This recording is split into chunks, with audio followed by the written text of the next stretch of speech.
చూడండి బిడ్డలారా, దేవుడి కోసం నిలబడితే ఎలా ఉంటుంది చూడండి. ఆ నెబుకద్నెజరు అనే రాజు, ఇదిగో నేను శిక్షిస్తే రక్షించే దేవుడు ఎక్కడ ఉన్నాడురా మీకు అని చెప్పి కోపపడ్డాడండి. అప్పుడు కోపం వచ్చేసిందండి వీళ్ళకి కూడా. వాళ్ళు పలికిన మాటలు ₹1,00,00,000 మాటలు, విలువైన మాటలు. ఇటువంటి విశ్వాసం ప్రతి విశ్వాసికి ఉండాలి. కళ్ళ ముందు చావు కనబడుతున్నా, ఓ పక్కన రాజే వ్యతిరేకమైపోయినా, రాజ్యం అంతా రాజు వెనకాల ఉంటుంది కానీ వీళ్ళ వెనకాల ఎవరు ఉండరు. వీళ్ళ ఒంటరి అయిపోయినా, వీళ్ళకి ఎవరు లేకపోయినా, ఇదిగో వీళ్ళ నమ్మకము దేవుడి మీద ఉందండి. ఆ నమ్మకముతో వీళ్ళ పలుకుతున్న మాటలు చూడండి. దానియేలు పుస్తకం 3వ అధ్యాయం 16 నుంచి, షద్రక్కును మేషక్కును అబేద్నెగోయు రాజుతో ఇలాగూ చెప్పిరి.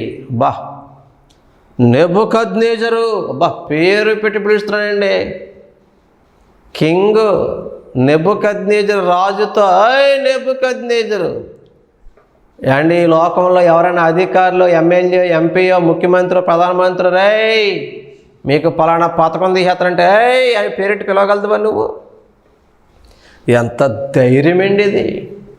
యెహోవాను నమ్ముకొనగల విశ్వాసులు ధన్యులు. యెహోవాను దేవుడుగా కలిగిన జనులు ధన్యులు. దేవుణ్ణి నమ్ముకున్న వారికి ఉంటుందండి ఇటువంటి ధైర్యం. చావు కళ్ళ ముందున్నా క్రైస్తవుడికి ఇదే ధైర్యం. మా దేవుడు సమర్థుడు. చూడండి బిడ్డలారా, ఎంత గొప్ప మాట ఉంటాయి అక్కడ. నెబుకద్నెజరు, ఇందును గురించి నీకు ప్రత్యుత్తరం ఇవ్వల చింత మాకు లేదు. నువ్వు చంపేస్తావని మేము చింతించాం, అగ్నిగుండంలో హింసిస్తావని కాలి మేము చచ్చిపోతా చింత మాకు లేదు. ఏ నమ్మకమైన దేవుడు అంటే! మన కొన్ని శ్రమలు రాగానే, కొన్ని బాధలు రాగానే, కొన్ని నిందలు రాగానే చింతపడిపోతూ ఉంటాం, బీపీ పెంచేసుకుంటాం, షుగర్లు పెంచేసుకుంటూ ఉంటాం, టెన్షన్ పడిపోతాం, ఆందోళన పడిపోతాం కదా మనం. కానీ వీళ్ళు చూడండి, చావే కళ్ళ ముందు కనబడుతున్నా, అగ్నిగుండంలో పడేస్తాడని తెలిసినా, పైగా ఎదురుగా ఉన్నవాడు రాజు అని తెలుసు కూడా రాజుని ఏక సంబోధన చేసి పేరు పెట్టి పిలిచి విశ్వాసంతో మాట్లాడుతున్న మాట, నువ్వు చెప్పే ఈ అగ్నిగుండం గురించి, మరణం గురించి మాకు చింత లేదా? ఇదే క్రైస్తవుడి నిరీక్షణ, ఇదే క్రైస్తవుడి ధైర్యం. అద్భుతమండి. యవ్వన కాలంలో దేవుడి కోసం నిలబడ్డారు. నువ్వు నిలబడగలవా దేవుడి కోసం? నేనున్నాను అని చెప్పగలవా దేవుడి కోసం? ఈరోజు చాలామంది దేవుడి కోసం నిలబడలేకపోతున్నారు, భయపడిపోతున్నారు, పారిపోతున్నారు. షద్రకు, మేషకు, అబేద్నెగోలు గుండె సింహపు వంటి గుండెండి. పిరికితనం, భయము, చింత ఏ కోసాన లేదు. సాక్ష్యం చెప్తున్నారు, మాకు చింత లేదా. తర్వాత మాటలు చూడండి ఇంకంత అద్భుతంగా ఉంటాయో బిడ్డలారా.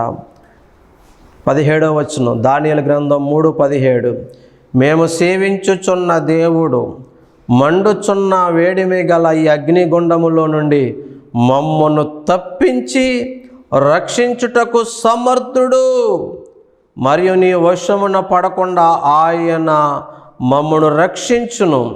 ఒకవేళ ఆయన రక్షింపకపోయినను, 18వ వచనం, రాజా నీ దేవతలు మేము పూజింపమనియు నీవు నిలవబెట్టించిన బంగారు ప్రతిమకు నమస్కరింపమనియు తెలుసుకో. అసలు ఏంటండి భక్తి అంటే ఇది, నమ్మకం అంటే ఇది, విశ్వాసం అంటే ఇది. మా దేవుడు ఈ మండుచున్న వేడి మిగల అగ్ని గుండంలో నుంచి తప్పించడానికి సమర్థుడు, రక్షించడానికి సమర్థుడు. చెప్పకనే చెప్తున్నారు, మా దేవుడు నమ్మదగినవాడు, ఎంతైనా నమ్మదగినవాడు. ఒకవేళ మా దేవుడు రక్షించకపోయినా పర్వాలేదు, ఆయన కోసం మేము చావడానికైనా సిద్ధమే. కానీ నువ్వు నిలబెట్టిన బంగారు ప్రతిమకు సాగిల పడం మేము మొక్కమో, పూజించం. గుండెల నిండా ధైర్యం అండి, గుండెల నిండా నమ్మకం, విశ్వాసం. మా దేవుడు తప్పించగలడు, మా దేవుడు రక్షించగలడు. బిడ్డా, ఇదే మాట నీకు చెప్తున్నాను. అగ్ని వంటి శ్రమల మధ్య ఉన్నావేమో, ఆపదలలో ఉన్నావేమో, యాండి అవసరాల్లో ఉన్నావేమో, ఎవరు నీకు సహాయము చేయలేరేమో, చేయకపోగా ఇంకా బాధ పెడుతున్నారేమో, నిన్ను వదిలేసి వెళ్ళిపోయారేమో. ఈరోజు నీ బాధలకు కారణం నీ వాళ్ళేనేమో. ఒకవేళ వ్యాధులేమో, అప్పులేమో, తిప్పలేమో, కుటుంబ సమస్యలేమో. మంచి మాట చెప్పనా, నీ పరిస్థితుల్లో నుంచి, నీ శ్రమలలో నుంచి, నీ ఆపదలో నుంచి తప్పించి, రక్షించి, దీవించి బాగు చేయగల సమర్థుడు నేను ప్రకటిస్తున్న యేసు ప్రభు. ఆయన ఎంతైనా నమ్మదగిన దేవుడు. గొప్ప మాటలండి ఇవన్నీ, చాలా విలువైన మాటలండి ఇవన్నీ. రాజుకి కోపం వచ్చేసిందండి. రాజు ముందు నిలబడి రాజుని పేరు పెట్టి పిలిచి ఇలా మాట్లాడితే కోపం వచ్చేసి అగ్నిగుండాన్ని 7 రెట్లు 7 అంతలు వేడిగా పెంచేయండి రా అబ్బాయి అని చెప్పి వీళ్ళని బంధించి అగ్నిగుండంలో పడేస్తే, పడేసినోళ్ళు, విసిరినోళ్ళు కాలిపోయి చచ్చిపోయారంటే. అవునండి, చూడండి బిడ్డలారా, మాటలు మీకు చూపిస్తాను. 21 వారి అంగిలను, నిలువటంగిలను, పై వస్త్రములు, తక్కిన వస్త్రములు తీయకయే ఉన్నపాటున ముగ్గురిని వేడిమి కలిగి మండుచున్న ఆ గుండము నడుమ పాడవేసిరి. అప్పుడు ఏం జరిగింది? 22వ వచనం. రాజాజ్ఞ తీవ్రమైనందున గుండము మిక్కిలి వేడిమి గలదైనందునను శద్రకు, మేషకు, అబేద్నెగోలను విసిరివేసిన ఆ మనుష్యుల అగ్ని జ్వాలల చేత కాల్చబడి చనిపోయిరి. శద్రకు, మేషకు, అబేద్నెగోలతో కోపముతో మండిపడిపోయిన రాజాజ్ఞను తీసుకుని విసిరేసిన వారే కాల్చబడి చనిపోయారు. బయట ఉన్నవాళ్ళు కాల్చబడి ఆ కాకకే చనిపోతే మరి లోపల ఉన్న వారి పరిస్థితి ఏంటంటావు? ఆ మాటలండి రోమాలు నెక్కబడి చేస్తాయండి. మనసు ఉప్పొంగిపోద్దండి. దేవుడి కోసం నిలబడితే, దేవుడి కోసం బ్రతికితే దేవుడు ఎటువంటి కార్యాలు చేస్తాడో ఇక్కడ తెలుస్తూ ఉంటుందండి. చూడండి ఆ తర్వాత 23. శద్రకు, మేషకు, అబేద్నెగోయను ఆ ముగ్గురు మనుష్యులు బంధింపబడిన వారై వేడిమి కలిగి మండుచున్న ఆ గుండములో పడగా. 24 రాజగు నెబుకద్నెజరు ఆశ్చర్యపడి తీవ్రముగా లేచి, మేము ముగ్గురు మనుషులను బంధించి ఈ అగ్నిలో వేసితిమి కదా అని తన మంత్రులను అడిగాను. అప్పుడు వారు చెప్తున్నారు, రాజా సత్యమేని రాజుతో ప్రత్యుత్తరం ఇచ్చిరి. అందుకు రాజు, నేను 4 మనుషులను బంధకములు లేక అగ్నిలో సంచరించుట చూచుచున్నాను, వారికి హాని ఏమీయూ కలగలేదు. ఎంతైనా నమ్మదగిన దేవుడు, ఆపత్కాలములో నమ్ముకొనదగిన సహాయకుడు. ఈ ఆపదలో, ఈ శ్రమలో, ఈ కష్ట పరిస్థితుల్లో కూడా శద్రకు, మేషకు, అబేద్నెగోలు దేవుడైన యెహోవా యందు నమ్మిక ఉంచారు. ఆయన యందు నమ్మిక ఉంచిన వారిని ఆయన ఎన్నడూ సిగ్గుపరిచే దేవుడు కాదండి. అందులో చూస్తే 4 కనబడుతున్నారంటే అండి. ఓ పాట రాశాడు కదా భక్తుడు, భయము చెందకు భక్తుడా, భయపడకు. ఇదిగో వీళ్ళు భయపడలేదండి, చింత మాకు లేదు అన్నారండి. వీళ్ళు ముగ్గురిని బంధించి అగ్నిలో పడవేశారంటండి. కానీ అందరూ ఎంతమంది చెప్పనా? 4. మరి 4వ వ్యక్తి ఎవరు? దేవుడేనండి. వారికి అగ్ని వాసనైనా అంటకుండా, వెంట్రుకైనా కాలిపోకుండా, దారపు నూలు పోగకుండా కాలిపోకుండా కాపాడాడు. చాలామంది అంటారు, ఏండి దేవుడే ఉంటే వాళ్ళని అగ్నిలో వేయకుండా కాపాడొచ్చు కదా అంటారు. దేవుడు స్టైల్ అది కాదు, దేవుడి విధానం అది కాదు. దేవుడే ఉంటే మీకు శ్రమను ఎందుకు రానిచ్చాడు? దేవుడే ఉంటే మీకు ఈ జబ్బులు ఎందుకు రానిచ్చాడు? దేవుడే ఉంటే మీకు అప్పులు ఎందుకు? దేవుడే ఉంటే తిప్పలు ఎందుకు? దేవుడే ఉంటే ఈ నిందలు ఎందుకు, దేవుడే ఉంటే అవికి అలాగే ఎందుకు జరగాలి, దేవుడే ఉంటే మీ సంఘం ఇలాగే ఎందుకు కావాలి, దేవుడే ఉంటే మీ బిడ్డకు అలాగే ఎందుకు జరగాలి, దేవుడే ఉంటే నీకు ఎందుకు ఇలా జరగాలి, దేవుడే ఉంటే నీ మందిరం ఎందుకు కాలిపోవాలి, దేవుడే ఉంటే నీ బిడ్డలు ఎందుకు చనిపోవాలి అని నిరాశపరిచే మాటలు మాట్లాడతారు. బిడ్డ, ఒక మాట చెప్పన్నా, దేవుడు శ్రమలు అనుమతిస్తాడు కానీ శ్రమలలో వదిలేయడు. షద్రకు మేషకు అబేద్నెగోల్ని అగ్ని గంధకాల్లో వెయ్యనిచ్చాడు కానీ అగ్ని గంధకాల్లో కాలిపోనివ్వలేదు. వీళ్ళు వెళ్ళిన తర్వాత దేవుడు వచ్చాడా? నో, వీళ్ళు వెళ్ళక ముందే దేవుడు అక్కడ ఉన్నాడు. వీళ్ళు వెళ్ళిన తర్వాత వస్తే దేవుడు వచ్చేటప్పటికి ఎంతో కొంత డ్యామేజ్ వారికి జరుగుండును. కానీ వారి వెంట్రుకైనా నూళ్ళు పోగైనా కాలలేదంటే అప్పటికే దేవుడు ఆ లోపల ఉన్నాడు. వీరు వచ్చినప్పటికీ లోపల అంత ఏసీగా మారిపోయింది. మన స్టైల్లో చక్కగా కేరింతలు కొడుతూ ఆడుతూ పాడుతూ తిరుగుతున్నట్టు లోపల రాజుకి పిచ్చెక్కిపోయింది, మెంటలు వచ్చేసింది. ఒరే బాబు, నాకు నలుగురు కనపడుతున్నారు, అసలు మీరు కూడా చూడంటే మాకు నలుగురే కనపడుతున్నారు. 4వ వాడుగా ఉండాలేదా ఓ భక్తుడా, నడలేదా? ఉన్నాడు. మళ్ళా వాళ్ళనే రాజు రమ్మని పిలువాలేదా? బాబు రే బాబు, అసలు బయటకు రండిరా, మెంటలు వచ్చేస్తుంది. ఏంట్రా బాబు, మీ భక్తి ఏంటి, మీ దేవుడు ఏంటి, మీ గొడవ ఏంటి? మేము ముగ్గురు పడేస్తే నలుగురు ఉన్నారు, మీరేమో హాయిగా ఉన్నారు, సంతోషంగా ఉన్నారు, అలా ఏం జరుగుతుందిరా? రండిరా బాబు బయటకు తీస్తే వాళ్ళకి ఎక్కడ డ్యామేజ్ లేదు, ఎక్కడ కాలిన గాయం లేదు, వస్త్రాల కాలలేదు, మనిషి కాలలేదు. రాజు ఆశ్చర్యపోయి సాక్ష్యం చెప్పాడు. చూడండి బిడ్డలారా, 28వ వచనం. నెబుకద్నెజరు షద్రకు మేషకు అబేద్నెగో అని వీరి దేవుడు పూజర్హుడు. ఆయన తన దూతను పంపి తను ఆశ్రయించిన దాసులను రక్షించెను. ₹1 మాటలు ఇవన్నీ ఒక అన్యరాజు చెప్తున్నాడు ఈ సాక్ష్యం. వారు తమ దేవునికి గాక మరి ఏ దేవునికి నమస్కరింపకయో. ఇలా చదువుకుంటూ పోతే చాలా మాటలు ఉన్నాయి. 29వ వచనం మంచి మాట చెప్తాడు. ఈ విధముగా రక్షించుటకు సమర్థులకు దేవుడు గాక మరి ఏ దేవుడో లేడు.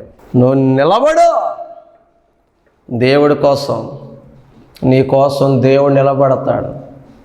నువ్వు దేవుడు పక్షాన నిలబడితే నీ పక్షాన, నీ కుటుంబ పక్షాన దేవుడు నిలబడతాడు. వస్తాయి శ్రమల్లో నిలబడాలి.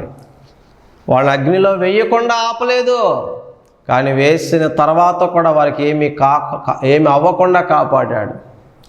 సింహాల బోనులో వేయకుండా దానియేలును ఆపలేదు, వేసిన తర్వాత దానియేలును సింహాల నోళ్ళకి అప్పగించకుండా సింహాల మధ్యన అసలైన సింహం దానియేలుగా నిలబెట్టాడు దేవుడు.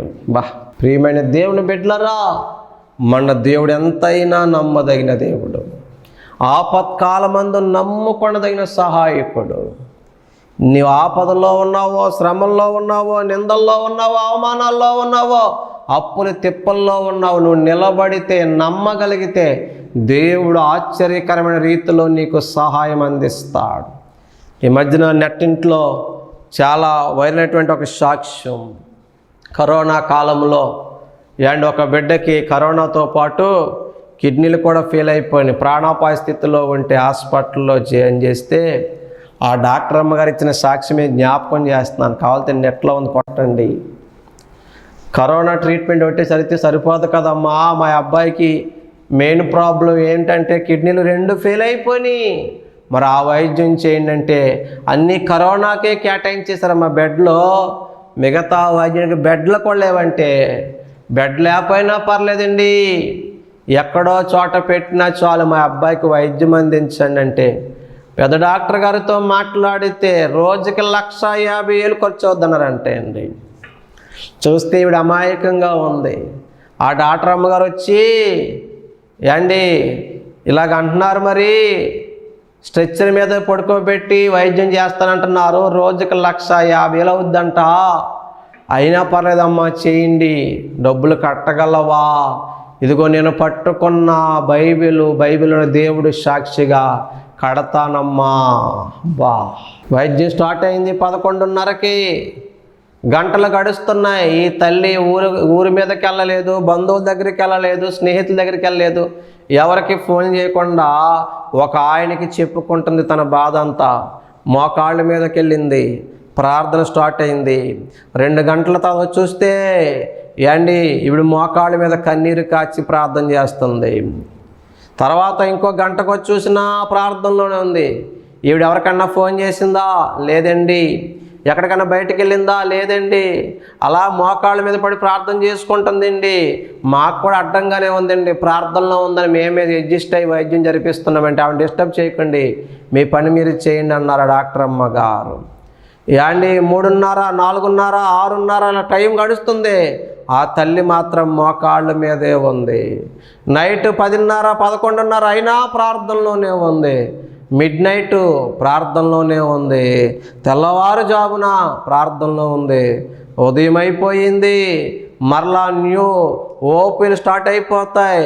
పాత బిల్లులన్నీ క్లియర్ అయిపోవాలి. మరలా ఉదయం 8:30, 9 గంటల ప్రాంతానికి కొత్త బిల్లు ఆరంభం అవ్వాలి. ఈ లోపు బిల్లు అన్నీ క్లియర్ చేసేయాలి. రానే వచ్చేసింది ఆ టైము. ఉదయం 8:30 ఇంకా ఆమె ప్రార్థనలోనే ఉంది.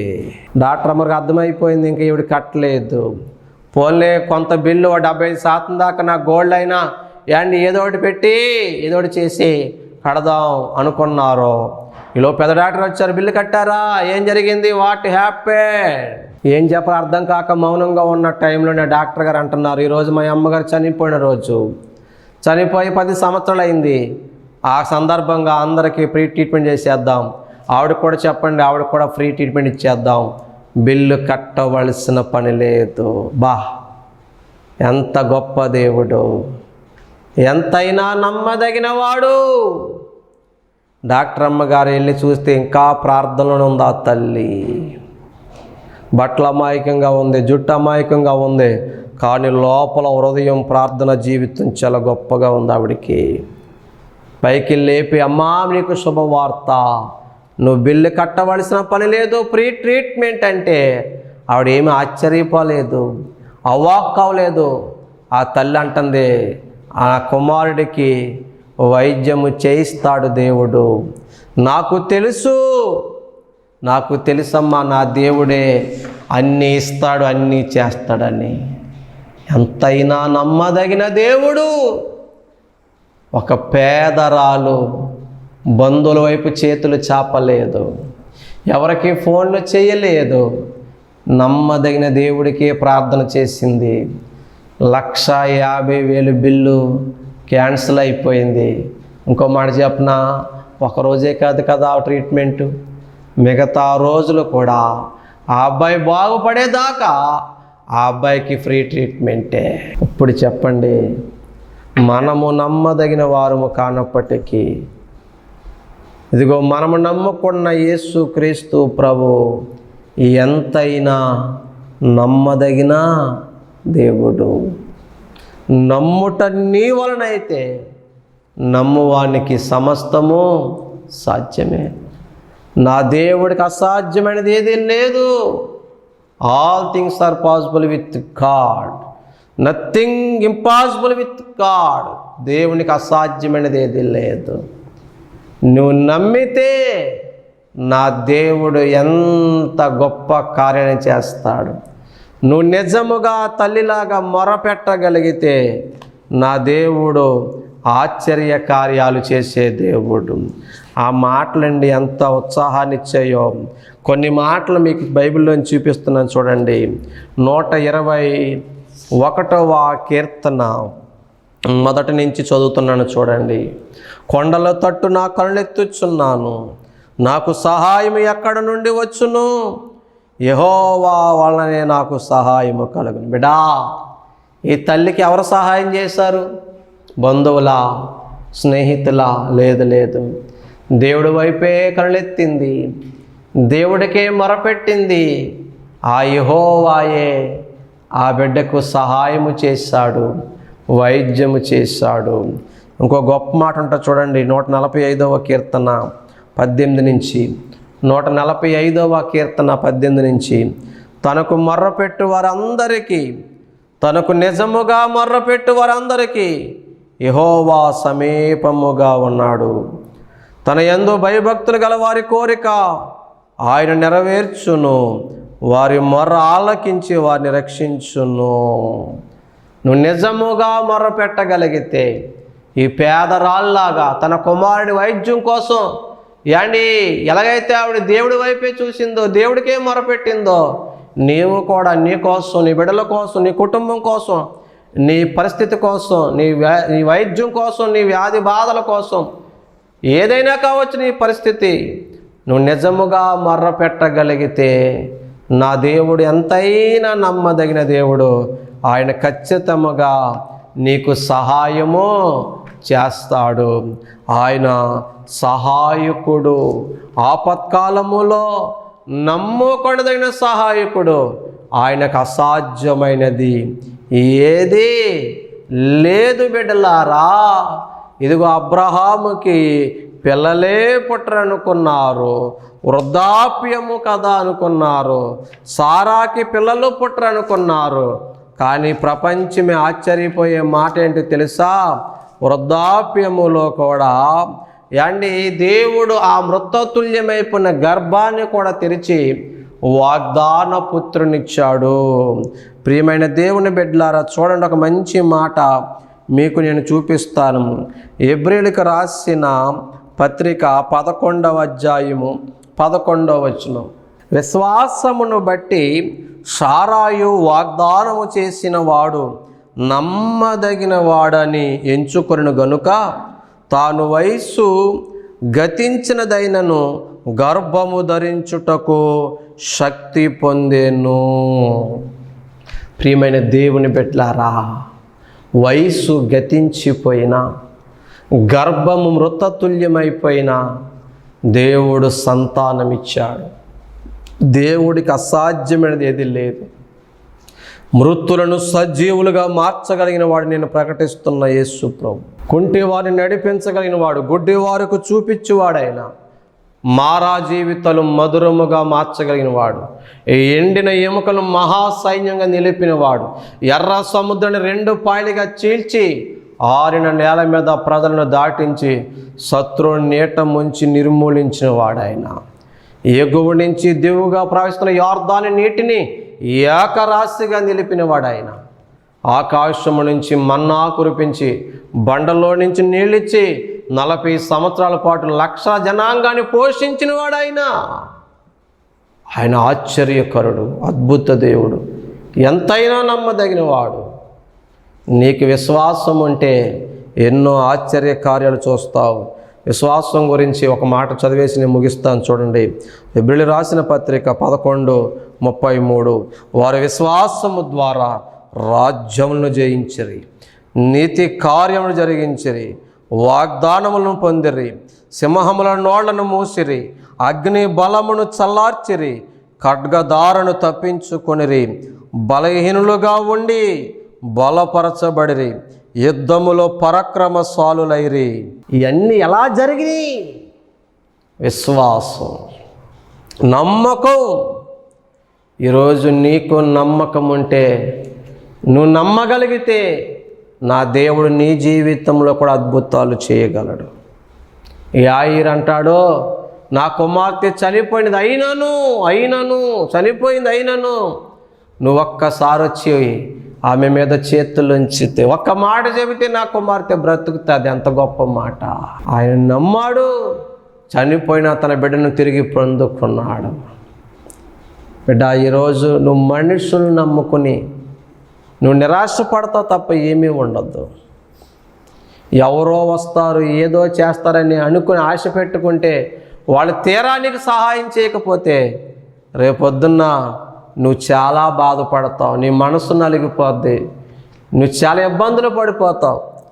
కానీ నువ్వు దేవుణ్ణి నమ్మగలిగితే, ఎంతైనా నమ్మదగిన దేవుడిని యేసయ్యను నమ్మగలిగితే ఆయన నీ జీవితంలో అద్భుతాలు చేస్తాడు, ఆశ్చర్య కార్యాలు చేస్తాడు, స్వస్థతనిస్తాడు, శాంతినిస్తాడు, సమాధానం ఇస్తాడు, నీ ప్రయత్నాన్ని సఫలపరుస్తాడు, నీకు సంతానం ఇవ్వగలడు, నీకు వివాహం చేయగలడు, నీకు ఉద్యోగాన్ని ఇవ్వగలడు, నీ వ్యాపారాన్ని దీవించగలడు, నిన్ను బ్రతికించగలడు, నిన్ను బాగు చేయగలడు, నీ భర్తని, నీ బిడ్డల్ని ఎవరిని మార్చగలడు.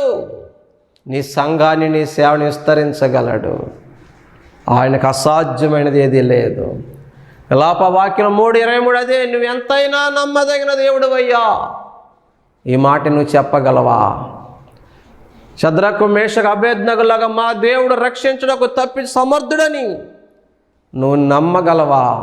నువ్వు నమ్మగలిగితే, నువ్వు నిలబడగలిగితే నీ జీవితంలో కూడా దేవుడు గొప్ప కార్యాలు చేస్తాడు, ఆశ్చర్య కార్యాలు చేస్తాడు. ఏ మనుషులు నిన్ను బాధించారో, ఏ మనుషులు నిన్ను గాయపరిచారో, ఏ మనుషులు నువ్వు నమ్ముకుని మోసపోయి లబో దిబోమని ఏడుస్తున్నావో, ఈరోజు సర్వం కోల్పోయాను నేను, ఈరోజు నా బ్రతికిలాగా అయిపోయిందని నేను నలిగిపోతున్నావో, అక్కడే మరలా నా దేవుడు నీకు పూర్వ వైభవం ఇవ్వగలడు. నువ్వు కోల్పోయిన వాటికంటే శ్రేష్టమైన ఇవ్వగలడు. నువ్వు నమ్మగలిగితే దేవుడు నీకు 2 అంతుల ఆశీర్వాదం ఇవ్వగలడు. నువ్వు నమ్మగలిగితే మొదటి దానికంటే అధికముగా నా దేవుడు దీవించగలడు. ఆయనకు అసాధ్యమైనది ఏది లేదు. యోబు నమ్మాడు, ఇదిగో ఈ యోబుకి మరలా 2 అంతల ఆశీర్వాదం ఇచ్చాడు, ఆరోగ్యం ఇచ్చాడు, సంతానం ఇచ్చాడు, పశువులనిచ్చాడు, ఐశ్వర్యం ఇచ్చాడు. కాబట్టి ఈరోజు ఈ మాటలు విన్న నీవు ఎంతైనా నమ్మదగిన యేసు ప్రభు యొద్దకు రాగలిగితే, ఏవేవో చేసావు, ఎన్నో ప్రయత్నాలు చేసావు, ఎక్కడెక్కడో తిరిగావు, ఒక్కసారి యేసు ప్రభు దగ్గరకు వచ్చి చూడు. ఒక్కసారి నీ ఉన్న చోటే యేసు ప్రభు దగ్గర నీ పాపాలు ఒప్పుకొని విడిచిపెట్టి ప్రార్థన చేసి చూడు. నీ చరిత్ర మారిపోద్ది, నీ పరిస్థితులు మారిపోతాయి, నీ స్థితిగతులు మారిపోతాయి, నీ కుటుంబ పరిస్థితులు మారిపోతాయి. నువ్వు నమ్మగలిగితే నా దేవుడు ఎంతైనా కార్యాలు చేస్తాడు.